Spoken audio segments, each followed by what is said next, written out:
Welcome to Coffee with Kelly.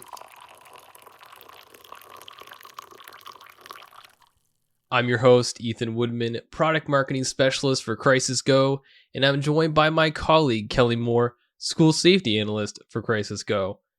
We're 8 episodes into our school safety podcast, so if you're just joining us for the very first time, we recommend you listen to all the podcasts as we've been taking a journey into school safety from foundational practices and concepts, and now starting to dive just a little bit deeper into actionable steps, procedures, and plans. In this episode, we're talking about emergency operations plans and why they are important. We will also be discussing the steps to consider when developing your training plans and the various types of plans that should be regularly on your calendar and who needs to be involved. Join us now as we continue to dive into the world of school safety. Hello, Kelly.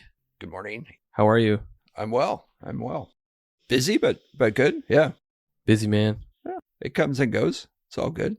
Anything exciting happened in your life recently? No, I mean, we're just, it's all relative, right? It's exciting that we're working on our 8th podcast and the blogs that go with it. And, that's exciting because as we continue to grow, it's exciting that, people are listening, people are learning, I hope, from our podcasts and taking some value out of that. So that's exciting for me. I mean, I'm learning. Does that count? Yeah, absolutely. This is, our focus is schools, but the content can be used universally, right? So it can be used when you're at church. It can be used when you're out to dinner with your family. It can be used when you're out at a concert or a movie or whatever, and a sporting event. It can be used. And if you understand all of the concepts and you are well versed in them, it really can be used universally. I agree. In recent podcasts and blogs, for the most part, we've been kind of discussing intangible tactics, I think. Hopefully you agree with that. Yeah. It's philosophical, right? Yeah. So, and now we're kind of starting to transition into more tangible type of tactics for creating a safe environment. Yeah. So I think this is where we really start to put in the work. You really start to have to actually write things down and physically make these safety practices happen. So in your latest blog, you wrote down a few actual plans and what those look like, what they're about. You want to briefly just highlight those? Sure. Yeah. So we're going to focus primarily on emergency operations plans, but I felt it was important that we went through some of the other common plans, many of which are often required depending on your locality. But I wanted to make sure, one, I defined what each of those plans were, so the listener understood what we were talking about and in what context. So one of the overall safety plans, a lot of people call emergency operations, but really it's a comprehensive plan. It's a comprehensive school safety plan. And the comprehensive school safety plan is a collection of other safety plans and systems that make up your entire safety program. So what we're talking about is your emergency operations plans, which we'll talk about next. It's talking about the expectations of what you need to do to keep and create a safe, secure, supportive, positive learning environment. So you're talking about the mental health support, the multi-tiered support systems, MTSS, a lot of schools have. You're talking about the discipline process, why and where that is valid, and how do you use that to keep your school safe? Not just discipline, but the purpose for discipline. Maybe your state requires that you understand the crimes that are being committed on your campus. And what are you going to do to correct or mitigate those crimes from occurring on your campus? That all goes into this overarching umbrella safety plan, the comprehensive school safety plan.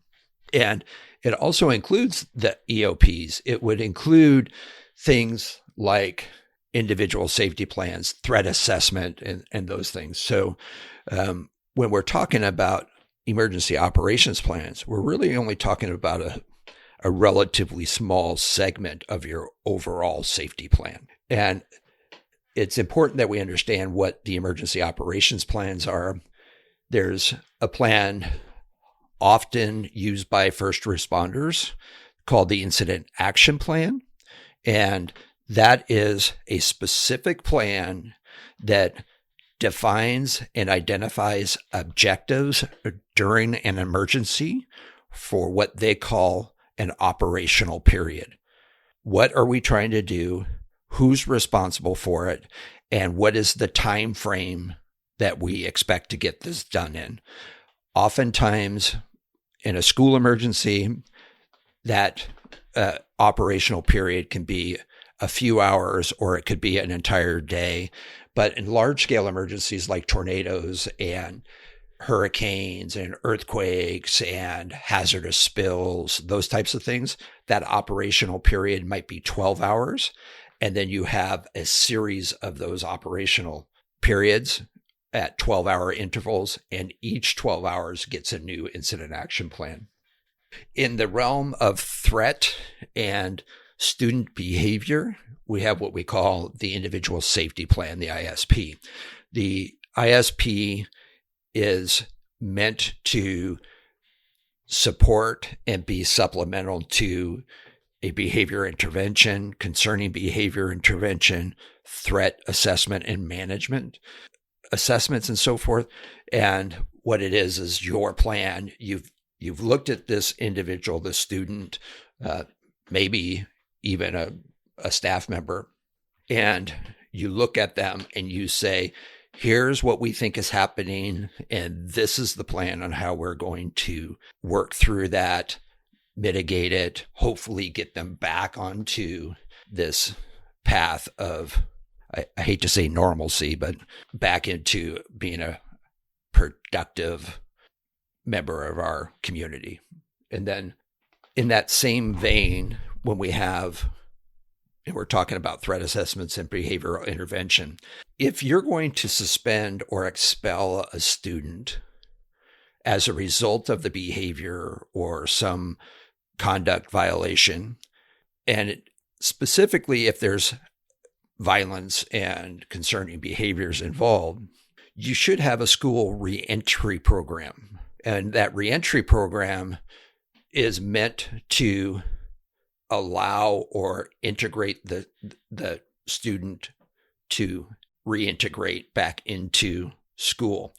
And, I've had this conversation several times with teachers and principals at my district I worked at well, he's never coming back here again. Well, that's not your choice, especially in the public school systems. It might be in a private school system. You just say we're not going to take your money any longer. But in a public school system, every kid, every student, every child has a right to a public education. So it may not be your campus that they come back to. It may be, if you really look at it, you likely don't have that choice. Somebody else is going to make that decision. They might move them to another campus, but if they move that child to another campus, you still want them to understand what occurred at your campus and what were the steps that needed to be met for that person to come back and what was going to happen after they come back, so that there's this comprehensive plan as to what is going to happen and how this child is expected to behave and what's going to happen if they don't. So everyone is on the same sheet of music, and there's no, well, I didn't know that. Well, yes, you did, because here's the plan. I think that's a really great point to make, that even if you don't want to deal with the problem, you need to give others a way to deal with it, you know? Yeah, you need to give them the information so that they can adequately understand what's happened and what needs to happen. Because if you don't, then that person is just all you're doing is passing your problem without solutions. And that's never a good thing. I always hated when my deputies came to me and says, "This is a problem. This is a problem." Okay, what's your solution to that problem? I don't know. Well, obviously it's not that big of a problem if you didn't figure out the solution. So you need to figure out the solution and then you come back to me. That's how I develop critical thinking and problem solving. I feel like that's how I was kind of brought up too. So Kelly, you pretty much highlight the EOPs, the Emergency Operations Plan, in this blog. Why is that? Well, because that's really what we're getting down to is the nitty gritty, right? If you have an incident of any type, any magnitude, most states require you have an all hazards emergency plan. But what does that mean? And how do we develop that? How do we think of all hazards? Well, when we start thinking about emergency operations plans, oftentimes we think of these checklists. And what an emergency operations plan is a plan that includes all of the tasks, responsibilities, and sometimes the expectations of what everyone is supposed to do within that emergency. When that emergency gets triggered, initiated, then we have to do what? What is that? And so that usually translates into checklists. And what we're really trying to do is we have an emergency that has been initiated by whatever, a fire, an earthquake, a tornado, active violence, anything like that. And when they say all hazards, they're talking about you should be able to literally respond to any emergency because we don't know what emergency is going to rear its ugly head and when and where and how, right? So what we have to do is basically grind it down to its bare essentials. How do we notify people that there's an emergency? How do we notify them what we want to do? How do we notify them of what is happening? How do they notify us of what is happening? And, really the emergency operations plans are meant to call to action everybody into school to take an action to do whatever's necessary to protect your staff and your students. Working through that, every school is going to be a little bit different. But in this blog, we specifically talk about emergency protective actions. And emergency protective actions are any action that you take to protect yourself and others during an emergency, as the title implies. And when you think about it, there really are only a few of these emergency protective actions that we can take. And if you understand the EPAs is what I call them, if you take these EPAs and you really work through what they are, they can be used for multiple types of incidences. And it's really understanding each and every one of these EPAs, how and when to use them, that is important. Now, people like checklists. So as an example, the EPA for a tornado and a hurricane are likely going to be very similar. For an act of violence or a suspicious person on campus or whatever, a lockdown is likely going to be that emergency protective action. So you can use them for multiples. The key to this is knowing what they are and when and how to use them, so that when I put my emergency operations plans together and I start articulating these, quote, all hazards, that you understand which one you need to be in. And that's why we create these checklists. Now, I 100% agree that checklists and emergency plans need to articulate step by step what somebody needs to do. What I disagree with, and I will argue with anybody for as long as they're willing to stand up and talk to me about it, which usually isn't very long, to the death, is that we should not train people to use a checklist during an emergency. So we see this oftentimes where schools will have a checklist, a board with several checklists on it, posted by the door. And they're trained, if you hear this, go to the checklist and it'll tell you what you need to do. So what we're really telling somebody is that they don't have to learn the checklist. There is no expectation for you to develop knowledge. And the reality is, during an emergency, when are you going to have time to say, oh, that was the active shooter alert? Go to your checklist, grab it off the wall, bring it back and go, okay, I just got the alert. That's step one. Step two, okay, everyone, we're going to go into a lockdown. Step three, right? You don't have time to do that. The purpose of the checklist is to be used during training, be used during the drills for the purpose of, did I cover everything that I was supposed to do? Now, I'm going to give this one caveat. And the only time you should think about using a checklist is if these conditions are met. First, you're in a safe place.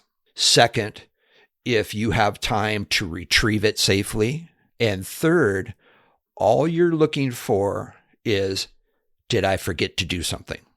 Right? So all you're doing is checking, okay, I did this, this, this, and this. Oh, now I need to take roll. Okay, I'll take roll second. And then what do I need to do? And then you're good to go. But you should not be trained to say, you know what? When you hear this, go to the checklist. It'll tell you what to do. That doesn't work. And that gets people killed because they're in this, in the next podcast and the next couple of blogs, we'll talk about situational awareness and the reactionary gap and people's response to disasters and crisis. We'll talk about that. But the fact is you have to understand what's expected of you and what is in the plan, like you're going to take a test, because I often refer to these incidents as the test. The test is going to happen whether or not you are prepared. We will find out at the end of the test who was prepared and who wasn't. And EOPs are the subject matter for that test. And you need to know it like you're going in to take a test, and it's not an open book test. It's going to be a knowledge test. It's going to be a skills test. It's going to be application and theory. So don't use those for that purpose. And Kelly, how do you know that when you've designed or written these emergency operation plans, how do you know that they are going to work? Such as, how do you know they're going to be valid? Good question, right? How do we do it, right? So how do we look at developing those plans? So we look at scenarios, scenario-based, identifying what hazards we're likely to encounter. Some hazards are identified by mandates, like everyone will have an EOP for active shooter, fire, earthquakes, those readily identifiable hazards. There are different hazards in different areas. As example, when I first started at Crisis Go, I got the request to develop an EOP for nuclear fallout. And I'm thinking, okay, well, it turns out that one of our customers lived in the fallout zone of a nuclear power plant. So they were required to have this, but they didn't really know what they needed. So I put together that. So that's unique to that area. Not everyone's going to have a nuclear fallout emergency operations plan.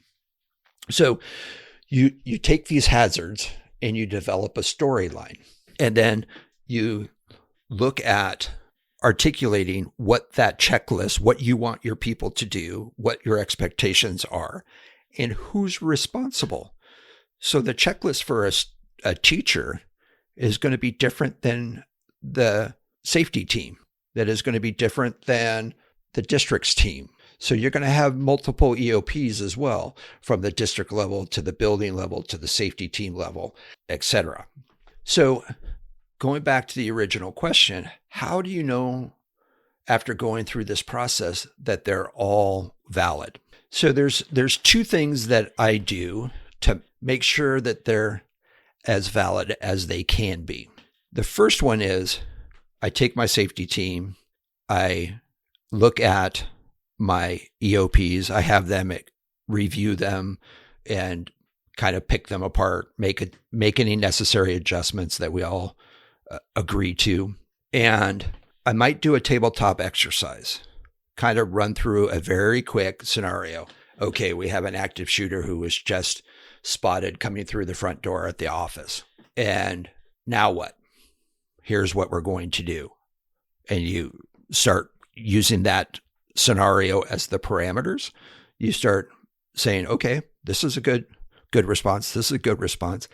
We might want to change this next one up a little bit because it really doesn't apply here, and so forth. You go through all of the steps from start to finish of the incident, not just till the perpetrator has been isolated, neutralized, whatever you want to call it, but all the way through to when you have to get the kids back into reunification, right? Get them back to their parents. Then the second step is, once we've done that, we've talked about it, we've kind of went through this step by step. And I call both of these steps walk the plan. We need to walk through the plan. And one is theoretical. This is what I think we should be doing, and go step by step by step all the way through the end of the process. The second one is a literal walkthrough. Take my team, take my plan, and walk through the school to see what the perpetrator of school violence, the active shooter, what they are seeing, where they might enter from. Because where they might enter from might change what our initial steps are. Or we might have to develop a separate plan for the front office staff, as an example. But that way, I see from the perspective of the emergency what is happening. I do that for the fires. I pick out places where we're most likely going to have a fire: the mechanical room, the cafeteria, maybe in the theater where they have a lot of electrical things going on in there, maybe the computer lab, maybe the chemistry lab, something like that, right? And I say, if we had a fire here, what would that do? If we had a fire over here in the cafeteria, what would that do? What would that look like? Where would people go if it was right here in the kitchen? What happened if somebody lit a trash can on fire at the entrance to the cafeteria? Where would they go? Those types of things. And I literally walk through start to finish. And once I do that, then I know my plans are fairly, you can't say they're 100% valid and they're going to be 100% successful. And in fact, we address that in process improvement, and we have other people work through that, drills and exercise. We'll talk about that shortly.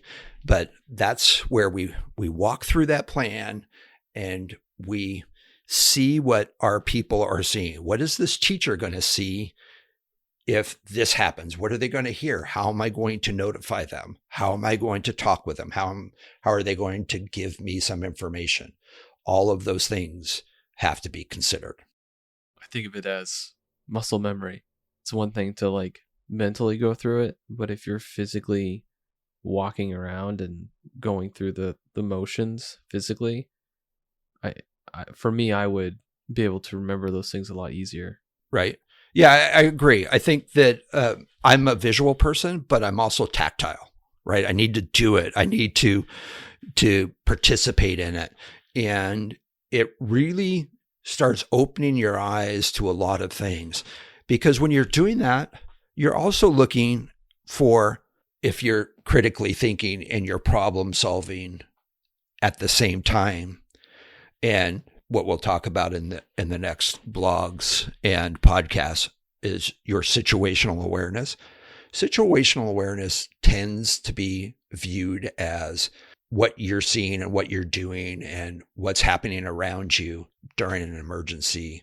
And that's really, if that's all you're doing, you're missing out. Situational awareness, problem solving, and critical thinking should be something you do every day, all of the time.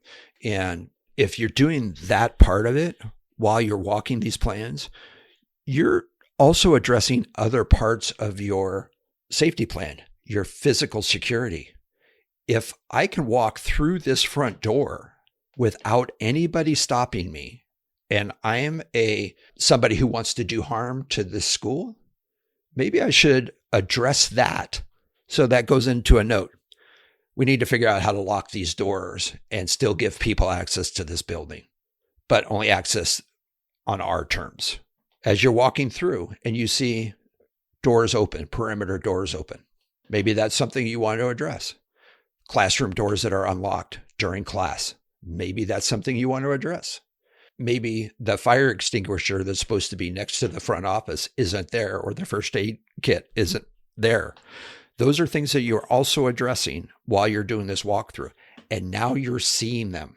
That's what's important about this thought process and this walkthrough process is, what should I be seeing? What do I need to mitigate this? How quickly can I take all of these people and put them into a protective action? And what do they need while they're in that action? And how do I get that to them? And how do I make sure that it's there when they need it?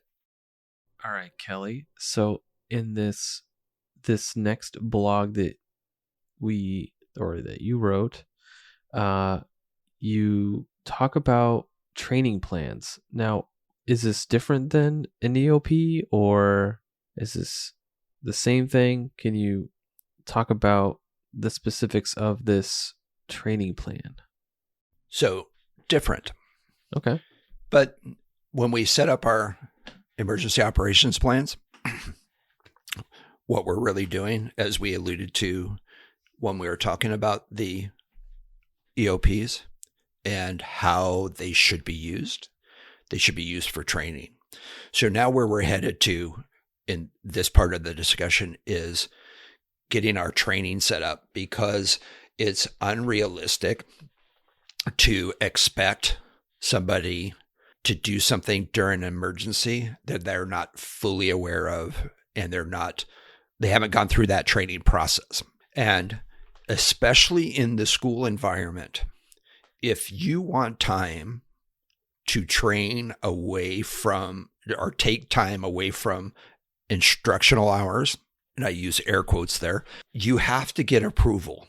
You can't just say, okay, we're going to do a drill here, we're going to do a drill here. You have to get approval for that process. So you need to map out in a training plan and schedule exactly what you're going to do, who needs to be trained, how they need to be trained, and when you're going to do that training. And we know in the school culture, generally speaking, I know there's always exceptions, but generally speaking, we know that at the beginning of the school year, your staff is generally set for that school year. However, at the end of that school year, something happens, and I think this is almost universal to schools, especially public schools. It seems like they take every employee, put their name in a hat, throw it up in the air, and where they land is where they're going to teach next year. You're going to have teachers that change schools. You're going to have teachers that change districts. You're going to have teachers who are out for an extended period of time, maybe because of maternity or something else. So you're going to have long-term substitutes. You're going to have short-term substitutes. You're going to have teachers who change roles. They go from being teachers to being administrators, or they may take on a specialty assignment, or any number of things. You may get a new superintendent, you may get new assistant superintendents, new principals, and so forth. So you have to account for all of these people that are in your district. So you need to figure out when you need to train them, what you need to train, and then schedule that out. So what we're doing is we're taking those EOPs that we just talked about, and we're using those as the foundation for all of that training. There's lots of training that needs to be done. We need to tell them what it is. We need to show them what they need to do and what's expected of them. And when we get into the drills and exercises in the next podcast and the next couple of blogs, we're going to talk about having them demonstrate to you what it is that you want them to do. And that's the drills and the exercises. So you need to train them. You need to sit them down just like you're in class and teach them what they're supposed to do, how they're supposed to do it, and what's expected of them during that event. Sounds like you're getting into the 4 basic elements of a training plan. Yeah. Yep. You're right. To be successful and valid. There's that word again. Valid. Mm-hmm. Right. So oftentimes, and this isn't unique to any, I think this is just a thing. We believe that if we teach somebody that they've learned it, and that's not the case. And I'm coming from a kid, was a kid who had learning disabilities. And I remember even as an adult, people saying, I just taught you that. And me looking at them and being Kelly, I go, well, just because you taught it doesn't mean I learned it. And well, I taught it. Okay. I didn't understand what you were teaching, so I didn't learn it. So we have to go through that process. In the school systems, we believe that the testing is an indication of learning. May or may not be. There's lots of discussions we could have about that, right? But the idea is you first have to talk to them. You have to teach them. You have to show them what is expected. Then we have to look at what it is that we want them to do. So we have to demonstrate that to them. We have to show them what a lockdown looks like. We have to show them what a secure looks like. And we have to look at what shelter and evacuation and holds, what those all look like. Now, let me go back just a little bit. We were talking about EPAs earlier. And if you guys that are listening are still unsure of what the EPAs are, look up the iloveYouGuys.org foundation, what they're doing. They have what they call the standard response protocols. Those are emergency protective actions. They're laid out in very simple, easy to understand materials, and they have training materials that are free of charge to download. They have training programs and so forth. It's a nonprofit. Check them out. They're great people, and their stories very good as well. But when you were talking about EOPs, and now we're into the training, we're taking those EOPs as that foundation. That's the subject matter that we're training. It's no different than math, reading, arithmetic. That's the subject that we're teaching is the EOP and the emergency protective actions and the tasks and responsibilities. So we have to teach them that. We have to train them that. Then we have to train them or demonstrate to them what it is that we want them to do. We want them to participate in that demonstration. So we're going to show them, and we're going to be very critical and with a high degree of fidelity. We're going to tell them, this is what we want you to do. And then at the final part of that is the drills and exercises, the actual drills and exercises, where we're going to sit back and we're going to observe what it is that they're doing. And are they meeting our expectations? Are they conducting themselves with the fidelity to the EOP that we want? If not, why? Is it a flaw in our plan? Is it a flaw in our training? Did we do something wrong? Or did they not understand it? And then we take all of those and then we try to correct that. Either we add additional training to somebody, or that school, maybe that school misinterpreted it. And maybe we need to retrain that particular school or whatever. And then we start that process again. Again, this is a continuing process. Every time they should get better and better, and they shouldn't be having the same issues over and over again. It's here where if we do it correctly, we save lives. If we do this correctly, we save lives. We're hearing day after day, week after week, we're hearing of these incidences. We're hearing of kids, for whatever reason, are coming in with violence.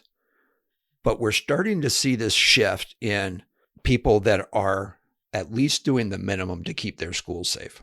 And we're still seeing any numbers, a bad number of fatalities and injuries, but those numbers are shrinking a wee bit. And it may be circumstance, but I like to think that that's some evidence that we're doing a little better than we did last time. And that's the point of this. Sure, we wanted to get to zero. That would be fantastic.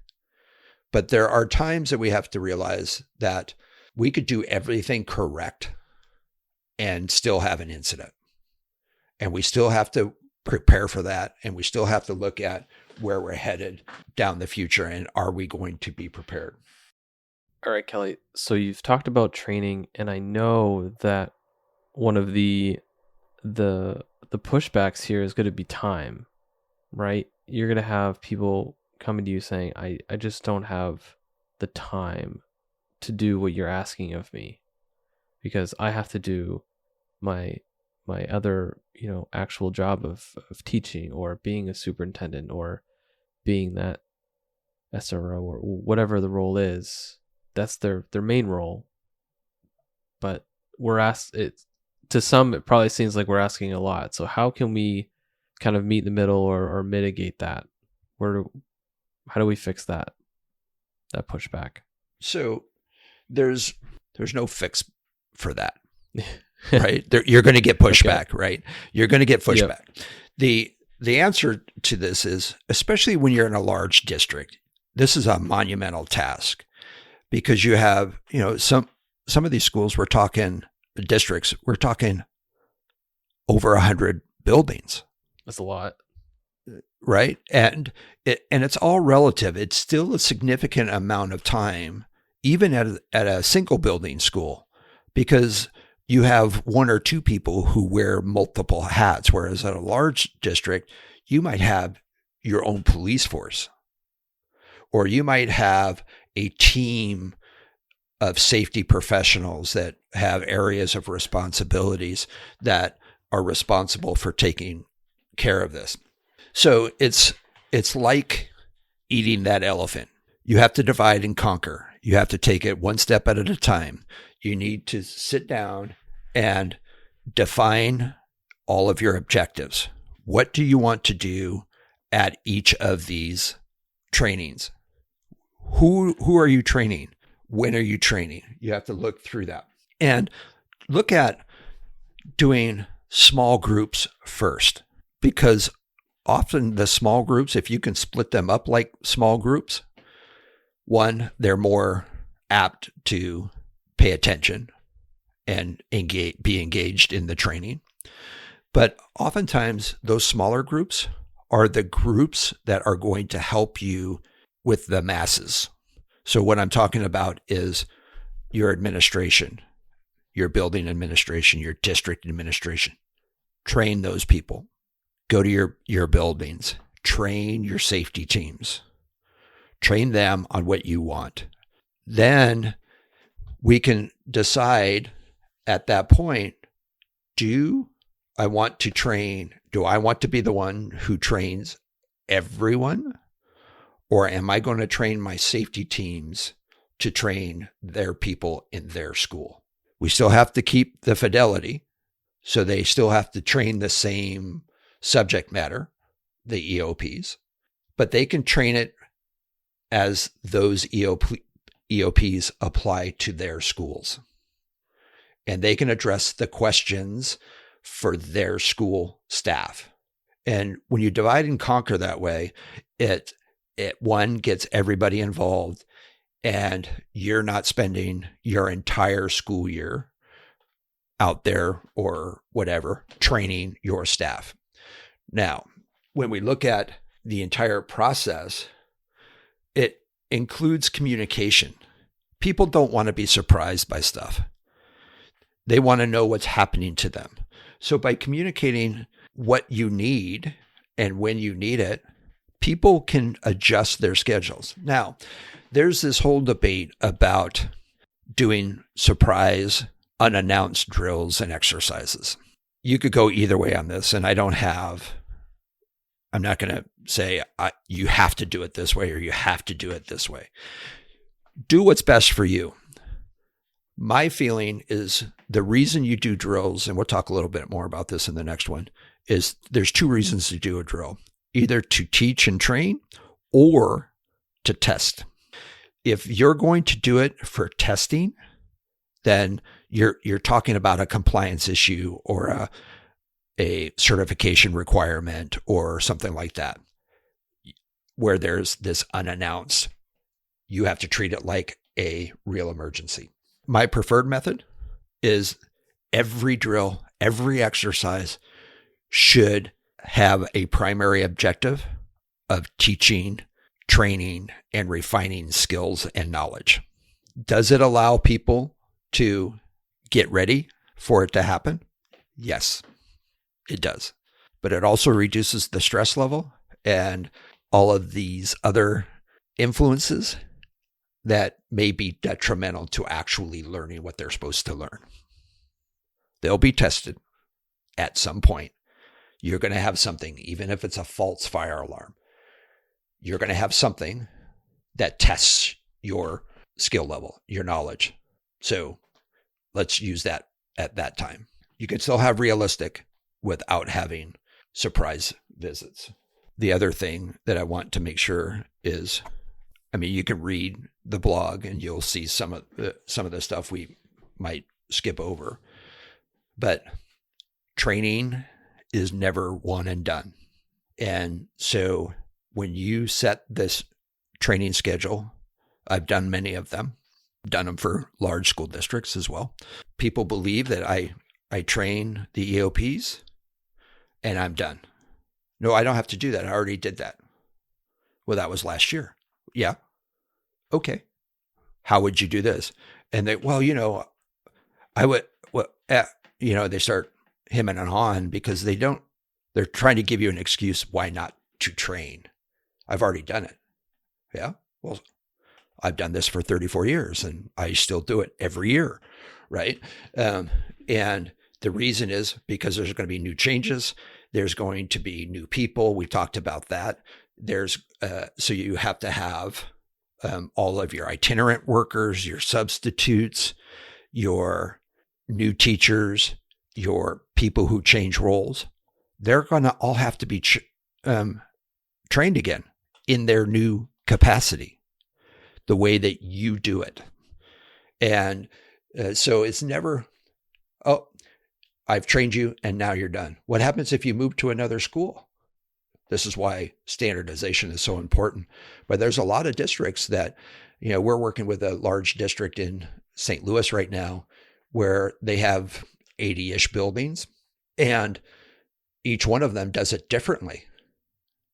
But we know, even if they don't move, but we know that there's a large tendency to move about. We're a fairly transient population, even if it's just a few blocks over one way or the other. But that short move may mean a different school. So if we're training everybody the same, those moves have little impact on their safety. But we know even if they don't move, they're going to go from elementary to middle to high school. So everything needs to be the same. Okay, Kelly, so who do we need to train? I know you're going to say everybody, but maybe be more specific. Well, if you're going to say, I'm going to say everybody, why'd you ask that question? Yes, Ethan, everyone has to be trained. They have to be trained for their role, right? So who are there? And we've alluded to this a little bit, and maybe a little bit more than a little bit, but we've alluded to this. These are the things that you should include in your training schedule. New role training. Those people who are familiar with your system, but they now have a new role. So this is your teacher who got promoted. This is your teacher who went to another school. This is your teacher who maybe took on a specialty role at the district instead of teaching in the classroom. Your safety teams. So we talked about safety teams in the past, and you should have different levels of safety teams, at least 2, maybe 3 or 4 levels, depending on the size of your district. But you have the district level safety team that has the umbrella of making sure all of the individual safety teams are doing what they're supposed to be doing in accordance with the district plan. So then you have to train those plans, and then the building safety teams. Some areas, some districts have such a large geographical area, they break their district up into areas where you have an assistant superintendent over all of the schools in that area. So they're like sub-districts. So you might have an area safety team that is responsible for the schools within that area, that sub-district. You need to plan for your itinerant workers. Your substitutes are often left out. And another valid, solid reason to have standardized safety plans, EOPs, because of these. There's very few districts of any size. The small districts obviously are probably excluded from this, but there are very few districts that don't have people who visit multiple sites.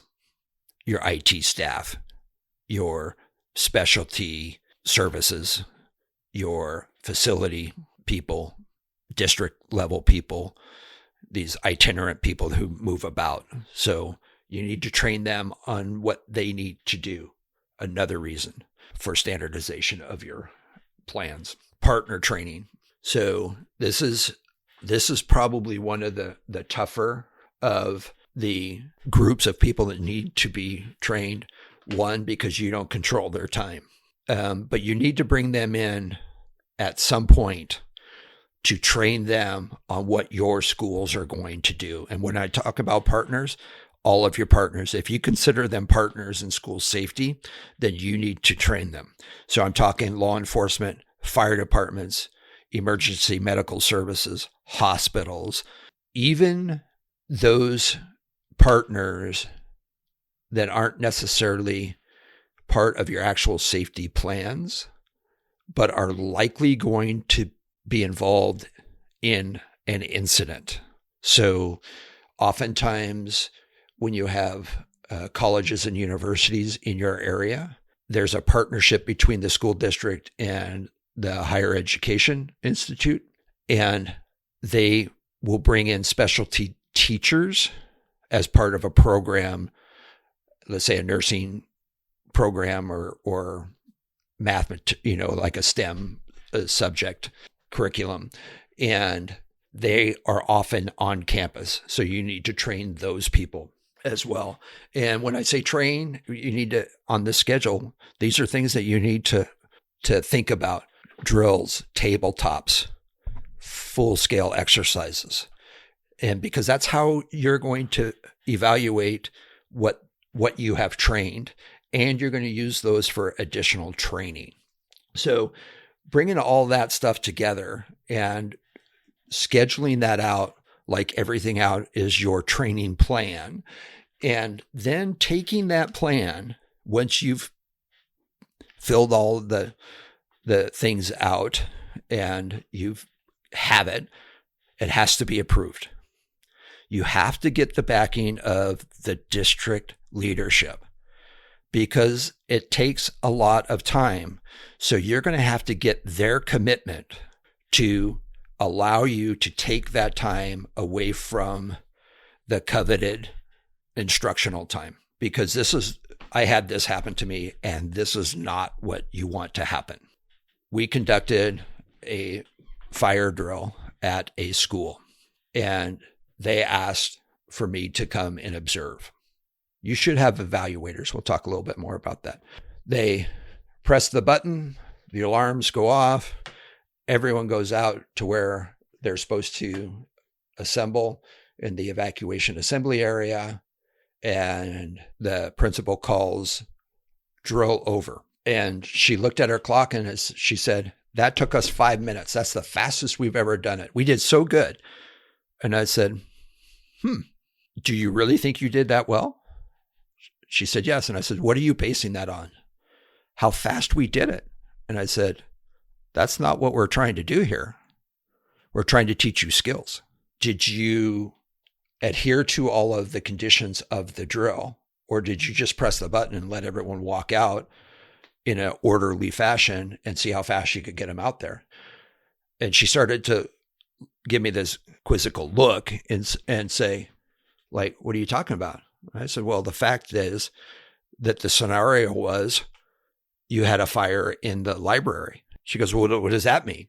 I said, that means most of those kids that walked by your library are now considered either injured or dying because you walked them right through the fire zone, the smoke, the inhalation. And she's like, well, I go, that's why we give you a scenario. So what we're trying to do is make sure they do it correctly and that they understand that this is the time to do it correctly, but this is also the time to learn from our mistakes. And it's not about how fast we do it, but it's that we do it correctly. And in order for us to do that, we need to get permission from the administration so that there is some teeth to, you have to do that. I don't want to get that call saying, as a safety coordinator, well, we couldn't do it. We just didn't have time. Yes, you did. And here's why you had time. Because the district said you will do this. Now you can do it tomorrow or you can do it the next day, but you're going to have to do it. So all of that stuff has to be approved by the administration. Do you find that it's hard to get that approval normally, or? Depends on your leadership. You know, there's a lot of differences in opinions as to what that means. There's a lot of competing interests in when we're starting to, there's only so much time in a day. And I look at nowadays, we're talking about 4-day school weeks. We're talking about shortening the hours of school. And immediately comes to mind, first of all, I want to complain to somebody saying, wait a second, you told me you didn't have time for this. And now you're shortening the day by 2 hours, right? So you did have 2 hours. Now you have 2 hours every day to work on this stuff. Every day, right? Not just like once a month. Right? Or if you go to a 4-day work week, now you have a full day every week to work on this stuff. Or to work on the stuff that was interfering with you doing this during your shorter days or during your regular days, right? So I don't know where that's going, but there's some serious, very difficult discussions that need to be had there. Well, Kelly, I can tell you that these last couple blogs were really starting to provide some really awesome, tangible resources for our listeners. And I would definitely encourage you all to go back and basically start from the beginning if this is the first time you're listening in, and get that kind of foundation. As you progress, we're really starting to provide some really great resources that you can directly apply to your overall safety plans. Kelly, is there anything else that you would like to hit on, or kind of give a recap of what we've discussed as a conclusion? Sure. So the overarching goal here was, one, to make sure, as we will continue to do, this is a process. And we're now starting to take those steps from the philosophical into the application of the theory and the philosophy of what school safety is and how do we really have a positive impact on that. And it's a process. So this week, when we talk about EOPs, setting the foundation for what it is that we want people to do during an emergency, and what are their expectations, what tasks do you want them to complete, how do you want them to perform, what are the emergency protective actions, the EPAs, what they are. And when you're talking about EOPs, let me just touch on this real quick. You're talking about how quickly we can get somebody into an EOP or an EPA, an emergency protective action. That's what we're really trying to do here. Our emergency plans are meant to save lives. So what we're really doing is trying to reduce that time from the initiation of an emergency to where our people are safe. If they're not completely safe and removed from the incident, they're at least in an area that gives them the best opportunity to survive that incident, regardless of what it is. That's what our emergency plans are. Now we have to take those plans and make sure people understand that. That's the next step in the process. We would get into the next blog and the next couple of blogs and the next podcast. We're going to start taking a look at what are the drills and the exercises.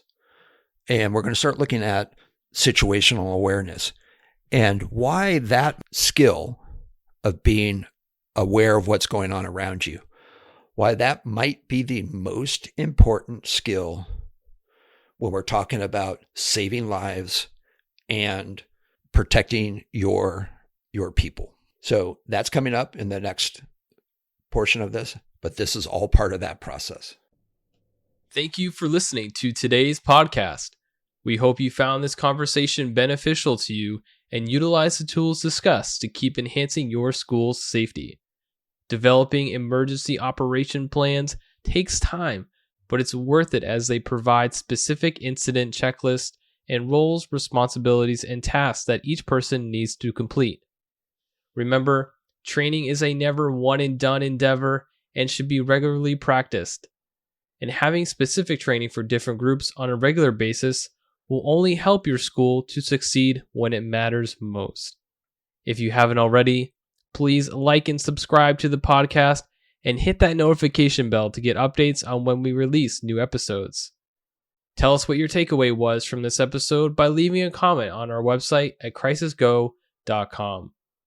And if you're looking for more information on how to keep your school safe with advanced alerting and communication tools, contact us via our website for a free demo. We'll see you next time on Coffee with Kelly, a discussion on school safety.